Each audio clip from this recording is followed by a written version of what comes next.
RedBird Capital Partners founder and managing director Gerry Cardinale has confirmed that he has no plans to bid for Liverpool. It is just over a fortnight since it emerged that Liverpool owners Fenway Sports Group were exploring a potential sale of the club, and a number of potential bidders have been linked over the past 14 days, from sovereign wealth funds to American private equity.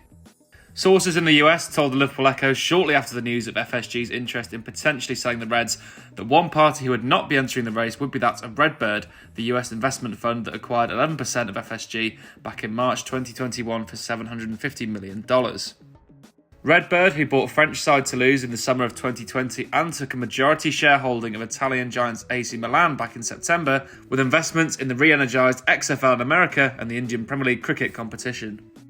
Sources said that there was no interest in pursuing an ownership stake in the Reds, with RedBird committed to a long-term vision at AC Milan and having no desire to divest any of their interest in their £1.1 billion purchase. Cardinale, who was speaking last week at the Sohn Hearts and Minds Investment Conference in Australia, spoke to Australian media over his investment strategy and was pressed on his stance at Liverpool, confirming what sources had told the Echo.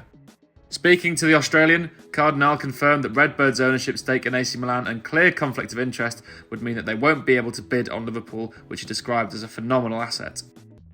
While the willingness of FSG to open themselves up to expressions of interest in the Reds with regards to a full takeover, the ownership group have remained firm in their stance that any move at this stage is exploratory, with well-placed US sources telling the Echo that it is a case of them testing the waters over interest and potential market value in the current climate. One outcome that has been presented as an option is for a minority shareholding to be sold with a view to a full takeover further down the line, something that may work for FSG given the expectation that valuations will continue to rise over the next 2 to 3 years, albeit possibly at a slower rate than before.